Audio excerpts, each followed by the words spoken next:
Hola, mi nombre es Anel Portilla, soy estudiante de la Universidad Nacional Federico Villarreal de la Facultad de Odontología y hoy les voy a hablar sobre el tratamiento de los caninos incluidos. Esta es una revisión de literatura. El objetivo de esta revisión de literatura ha sido saber la situación actual de los caninos incluidos y su tratamiento. Para ello se ha analizado la incidencia, la etiología, el diagnóstico y factores pronósticos de su alineamiento, así como las terapéuticas de los mismos. Vamos a tener que su manejo es de especial importancia, ya que estos dientes tienen un papel fundamental en la apariencia facial, en la estética, en el desarrollo del arco dental y en la oclusión funcional. Vamos a tener que los caninos maxilares y mandibulares juegan un papel importante en la apariencia facial, estética dental, desarrollo del arco dental y oclusión funcional.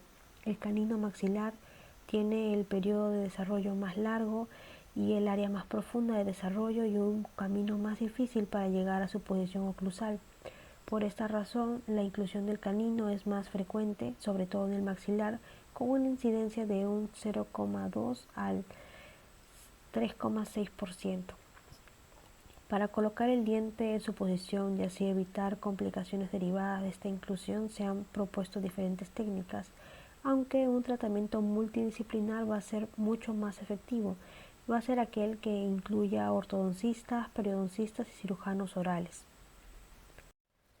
Tenemos que la incidencia después de los terceros molares, el canino maxilar es el segundo diente con mayor frecuencia de retención, una incidencia del 0,2 al 3,6%.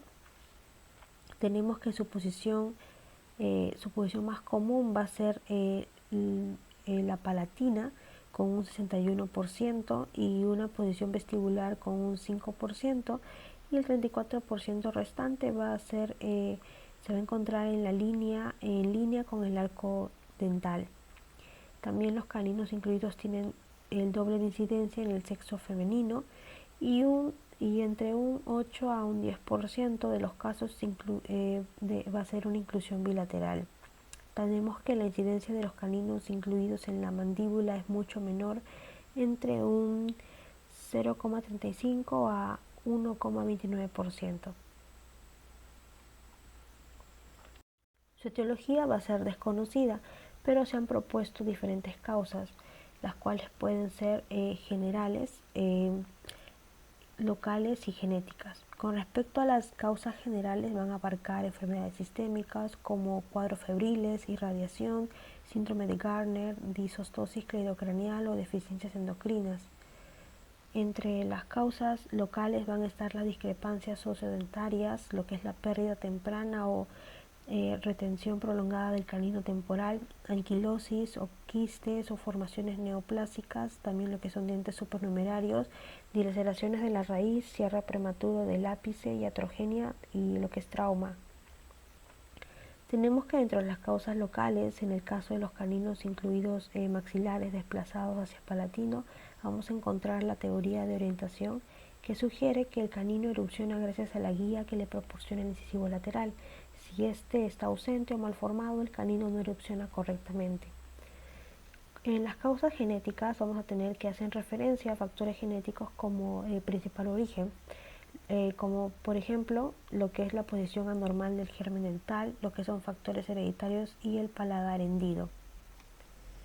Tenemos también que las complicaciones, ¿no? El no ser un tratamiento de caninos incluidos va a comprometer la parte estética, fonética y masticatoria.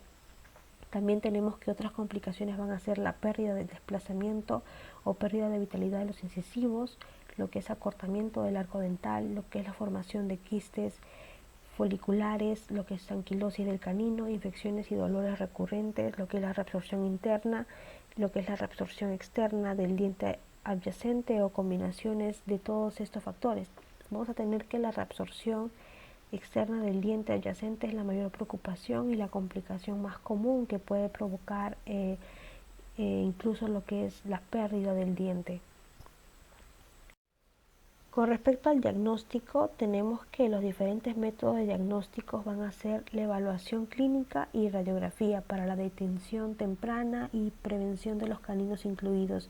Pueden reducir el tiempo de tratamiento, la complejidad, las complicaciones y el costo.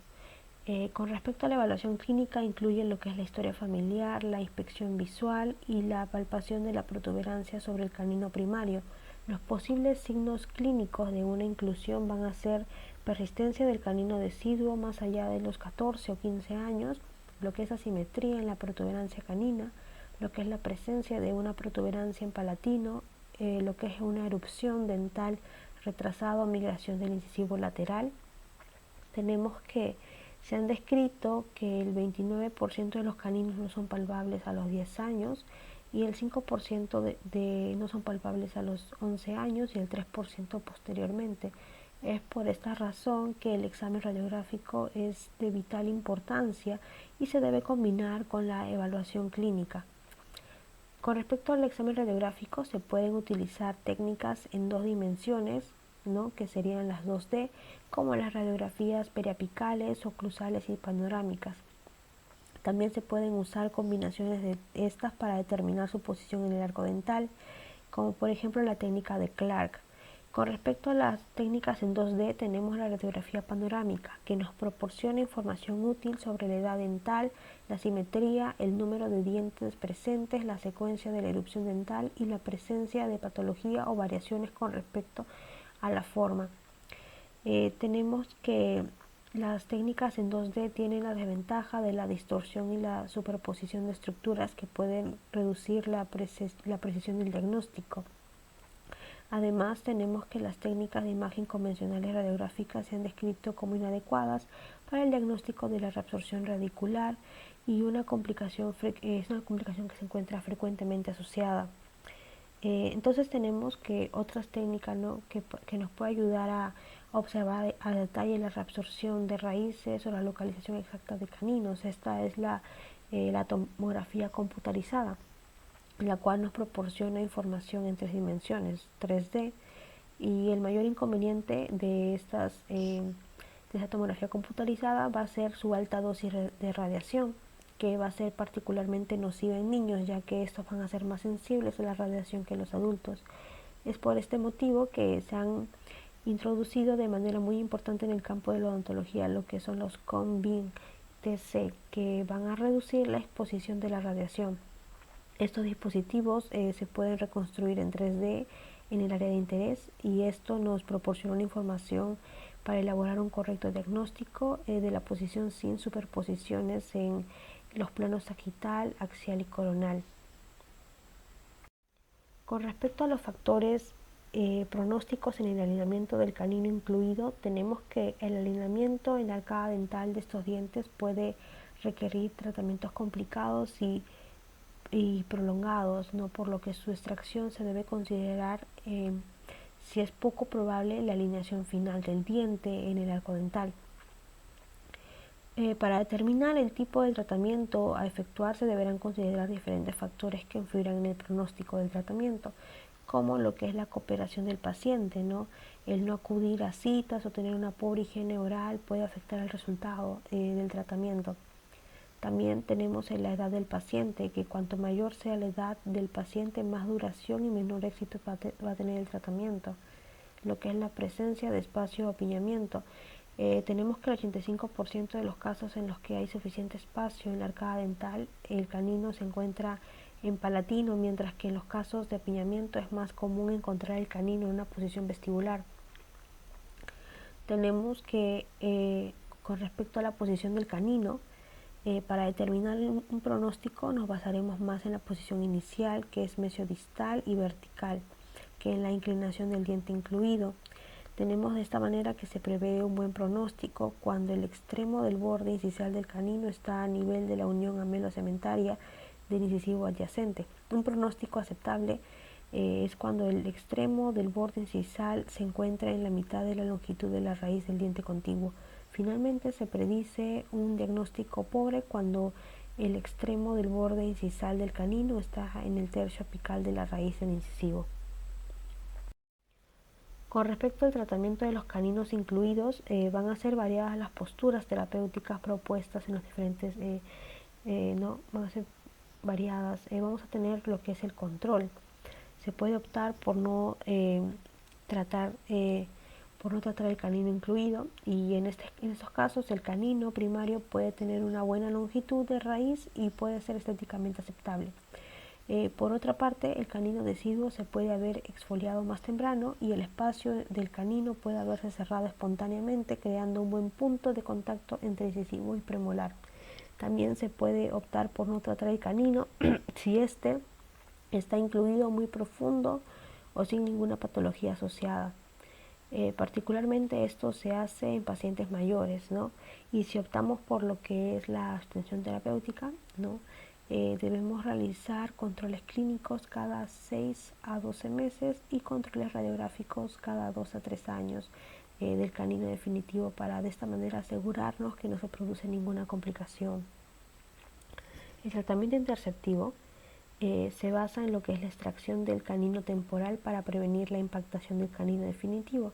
Esta técnica se fundamenta en la teoría que la persistencia del canino primario puede presentar un obstáculo para la emergencia del canino definitivo. Este tipo de tratamiento se debe efectuar en niños con suficiente espacio en la arcada dental, mayores a 11 años, pero menores de 13. El canino definitivo deberá emerger en los 12 meses siguientes, y si no es así, se puede evaluar otro tipo de tratamiento. Tenemos que ese tratamiento está indicado sobre todo en aquellos casos en que la corona del canino está distal de la raíz del incisivo lateral y las posibilidades de ubicar el canino en su posición habitual en la arcada será inversamente proporcional a la medida que aumenta la inclinación horizontal.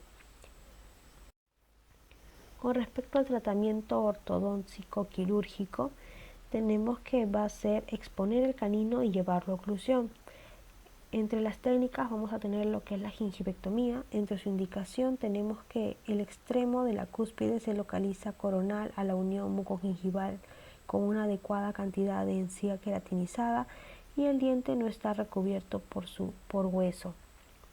La inclinación de la tracción ortodóntica normalmente no es necesaria en el caso de la gingivectomía, y las ventajas es que va a ser fácil de realizar, y su inconveniente va a ser la pérdida de encía queratinizada, posible daño periodontal, posible sobrecrecimiento gingival en la zona de la cirugía. Tenemos también lo que es el colgajo de reposición apical. Como indicación, la corona del canino está apical a la línea mucogingival, va a ser una encía adherida menor a 3 milímetros. Y lo que es su iniciación de la tracción ortodóntica, tenemos que es de 2 a 3 semanas después de la cirugía. Como ventaja que va a conservar la encía queratinizada, y como inconveniente es el aumento en el riesgo de recesión gingival y es más traumática. Con respecto a la técnica cerrada, tenemos que en su indicación el diente está en el centro del alveolo y la corona está apical a la línea mucogingival. Con su iniciación de la tracción ortodóntica va a ser de 1 a 2 semanas después de la cirugía. Su ventaja es que va a tener mayor estética, facilita el movimiento del diente, y en inconveniente que en caso de despegamiento se debe realizar una segunda cirugía y posibles problemas mucogingivales. Con respecto a las técnicas quirúrgicas para la exposición de los caninos incluidos maxilares en posición palatina, anteriormente habíamos visto en posición vestibular. En este caso tenemos lo que es la técnica cerrada. Como indicación tenemos que el canino se localiza cercano al incisivo central y lateral, y horizontal y superior al techo de la boca. Con respecto a cuándo va a iniciarse la tracción ortodóntica, tenemos que va a ser 1 a 2 semanas después de la cirugía. En su ventaja que va a ser la tracción ortodóntica va a ser inmediata. El inconveniente va a ser la necrosis ósea, la reabsorción radicular, los fallos en la adhesión. Con respecto a la técnica abierta, tenemos en indicación que el canino se localiza cercano al incisivo central y lateral, horizontal y superior al techo de la boca. La iniciación de la tracción ortodóntica va a ser de 1 a 2 semanas después de la cirugía. Su ventaja es que tiene mejor visualización de la corona y mejor dirección del movimiento del diente. El inconveniente es sobrecrecimiento gingival.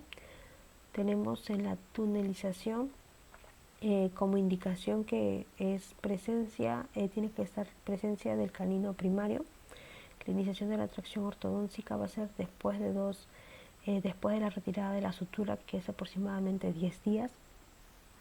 Las ventajas: tenemos que el canino permanente es guiado hacia el alvéolo del canino primario, y el inconveniente que requiere la presencia del canino, se requiere la presencia del canino primario. Con respecto al tratamiento ortodóntico prequirúrgico, tenemos que antes de realizar cualquier tratamiento se debe crear un espacio suficiente para poder posicionar el diente, ya que en caso contrario perderíamos la longitud de la arcada y por la mesialización del diente posterior y la distalización del diente anterior. Con respecto a las técnicas para exponer el diente maxilar incluido, vamos a tener que lo más común es que, como hemos visto, no es que el canino se encuentre por palatino, y en este caso se deberá optar por exponer el diente y permitir que erupcione naturalmente durante la dentición mixta, o bien adhiriendo algún accesorio al diente para poder moverlo. Vamos a tener diferentes técnicas como la gingivectomía, lo que es el colgajo de reposición apical, lo que es la técnica cerrada, lo que es la técnica abierta y la tunelización. Hablando de estas técnicas, vamos a hablar de la gingivectomía. Su procedimiento es encía queratinizada mayor a 3 milímetros. Se elimina la suficiente encía y se descubre entre la mitad y un tercio de la corona del diente. Con respecto al colgajo de reposición apical, tenemos que es una incisión cristal de la zona edéntula para preservar la máxima cantidad de la encía queratinizada. Se realiza un colgajo de espesor total y, en caso de encontrar hueso, realizar una osteotomía con cureta o fresa. 2/3 de la corona deben quedar expuestos y suturar el colgajo apicalmente, dejando solo 2 a 3 milímetros de la corona cubierta. En la técnica cerrada tenemos que es un colgajo, se hace un colgajo usando una incisión cristal. Se quita suficiente hueso alrededor del diente para poder adherir el bracket. Se coloca un alambre o cadena que pasará por debajo del colgajo y a través de la incisión, y antes de suturar se va a luxar suavemente con un periostótomo para asegurarnos que esté anquilosado. En la técnica abierta tenemos que es un colgajo de espesor total. Se localiza el diente incluido y se fenestra. El bracket se puede colocar durante la cirugía, o podemos poner un cemento quirúrgico para impedir que la herida cicatrice. Y en la tunelización, en su procedimiento tenemos que es un colgajo de espesor total y se extrae el canino temporal. En este caso se evalúa lo que es el hueso que recubre el diente incluido. Osteotomía con cureta o fresa, y se comprueba que existe una comunicación entre el diente incluido y el alvéolo vacío del diente temporal. Se adhiere un bracket al canino incluido y se pasa una cadena a través del túnel. Una vez hecho todo esto, suturamos el colgajo en una posición inicial. Tenemos que, para decidir el tratamiento a seguir y para obtener un resultado final óptimo, se deberá considerar la profundidad del canino incluido, la anatomía de la zona edéntula, la posición vertical y horizontal del canino inicial, así como también la rapidez y dirección de la fuerza ortodóntica. Con respecto a las técnicas también para exponer el canino mandibular incluido, vamos a tener que, después de una exposición quirúrgica, en algunos casos el canino va a ser capaz de erupcionar espontáneamente si tiene alguna angulación favorable. Si esto no se produce, la erupción espontánea no se puede combinar con la tracción ortodóntica. Según la posición escogeremos el acceso lingual o vestibular, y en caso de conservar el canino temporal se puede escoger la tunelización para reposicionar el diente. Recordar que el éxito de ese tratamiento va a depender más de la edad del paciente que de la posición o nivel de impactación del diente. Con respecto al tratamiento ortodóntico final, tenemos que mientras el canino es alineado en la arcada dental, se corrigen lo que son las rotaciones dentales que falten, y al final del tratamiento ortodóntico se colocarán retenedores y el paciente deberá citarse periódicamente para su control. Acá podemos ver lo que es una técnica abierta de exposición de caninos incluidos. En la imagen A podemos ver lo que es una vista antes de la fenestración. En la imagen B vemos lo que es un colgajo de espesor total. En la imagen C se ve lo que es la fenestración y exposición del diente. Y en la imagen D se puede ver lo que es el cemento quirúrgico y posteriormente la sutura. También tenemos las complicaciones, ¿no?, que van a traer el tratamiento ortodóntico quirúrgico. Vamos a tener que la complicación más común va a ser la falta de movimiento una vez iniciadas las fuerzas ortodónticas. Esto pasa frecuentemente en los caninos incluidos en posición palatina, y las etiologías más comunes van a ser que no se ha quitado suficiente hueso alrededor de la corona del diente, también lo que son los mecanismos ortodónticos incorrectos, lo que es la anquilosis y una adhesión incorrecta. Con respecto a la extracción, hemos dicho que esta va a ser la última opción en el caso del tratamiento de caninos incluidos, ¿no?, cuando ya no se haya agotado los tratamientos que hemos visto anteriormente. Tenemos, ¿no?, que esto va a afectar, la extracción afecta lo que es la estética y la oclusión, pero a veces va a ser la única opción si hay limitaciones en llevar el canino a una posición en la arcada o su anatomía se está viendo afectada. En este caso se deberá decidir entre mover el premolar a la posición del canino u otras alternativas como autotrasplante o restauración protésica. Acá vamos a ver cómo los pasos, ¿no?, para la extracción del canino incluido. En la imagen A vemos lo que es un colgajo de espesor total. En la imagen B se ve lo que es la eliminación del hueso que recubre el diente. En la imagen C se hace lo que es la odontosección de la corona. En la imagen D es una luxación y abulsión de la raíz. En la imagen E va a ser un legrado de la cavidad. Y en la imagen F es donde se puede ver la corona y la raíz una vez extraídas ya. Como conclusión de todo lo que hemos visto, podemos decir que cuando tratamos caninos incluidos es fundamental un apropiado diagnóstico para el éxito del tratamiento. También que el simple tratamiento interceptivo puede prevenir la inclusión del canino y hacer que erupcionen correctamente la arcada dental, siendo este sin duda el mejor tratamiento posible. Tenemos que también las diferencias técnicas quirúrgicas y ortodónticas nos permiten corregir la inclusión y evitar las complicaciones de los caninos incluidos. Una selección cuidadosa de la técnica es esencial para el alineamiento exitoso de los caninos incluidos. Eso sería todo para esta oportunidad. Muchas gracias por su atención.